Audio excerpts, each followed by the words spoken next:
Hello YouTubers, Off-Grid Wannabe here. Just thought I'd do my report for August hydro, electricity. Hydro we call it here. It came in just today, so looks like I got not too bad, $44.42 I owe them. I used 165 kilowatt hours.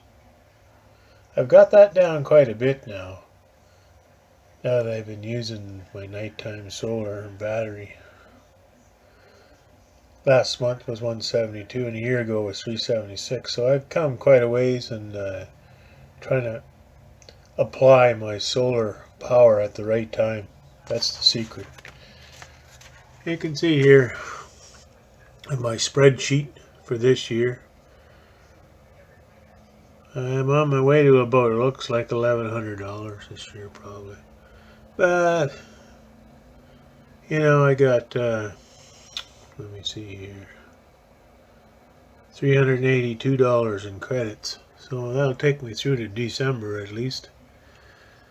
That column there with the actual cost, that's what floors you, right? Because they charge you a distribution charge even if you don't use any power. So when I got her down to say 165 kilowatt hours, then that drives up my cost per kilowatt, actual cost 27 cents per kilowatt hour for this month, but that's alright. Shows you I made 1,550 on my Envoy report, which I probably can show you just with a click of the mouse here. Yeah, that one there, 1,548 for August. Not as good as July, 1,714, 1,548. September's off to a slow start, 480. It's going to rain a lot. Days are shorter, but August did well. This is one that shows day by day. You can walk it through up here. Look at that day. That was a beauty day yesterday. Not a cloud in the sky. But the Envoy gives you a lot of ways to keep track. And also, if you can see on there, shows every panel for the day's production. Which, you know, it's nice to know if you're trying to evaluate your system. And then you can go to days up here and figure out every day how much you made every day. You know, it's all in there. It's kind of nice that way. What isn't so good is that I can't choose to use it at night. Well, I can use my credits at night. So that's how it works. Go back to my sheet. The whole trick again is to use what you can during the day. So I made 1,550 kilowatt hours. And during the daytime, while I was generating, I used 424 kilowatt hours. So I generated a credit, obviously, this minus that, 1,126 credit out of the 1,550 I made, and used some, of course. So my all used column, that just shows how much I used plus how much I bought. So I had to purchase 165. They charged me this amount here. They credited me that amount, 139.17. So they also credited me $20.73 during the month on that bill. They calculate how much you're entitled to. Anyway, things are coming along. I just wish we had 2 summers in a row so we could drive that down and this up. But anyway, my runtime hours haven't come in on my Ecobee thermostat, so I can't tell you how much air conditioning I use. That's basically what I used the month before, 32 hours runtime.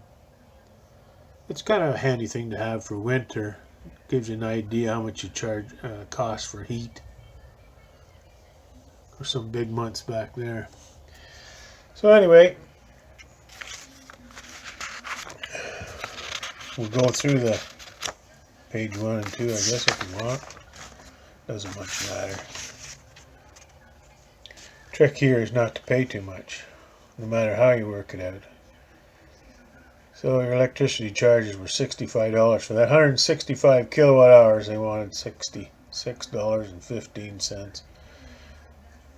They credit me $20. They calculate out down here how they credit you that, what you're not entitled to and what you're entitled to. But hey, it all balances out. If I can get that to zero one of these months, then I'll just pay my charges. And then all the stuff that I make are going to pay the delivery charge, basically. And here's my current readings on that. I keep track of all that in a spreadsheet just because it's easier to keep track of what I want to know. So anyway, things are looking up. All we can do is keep trying.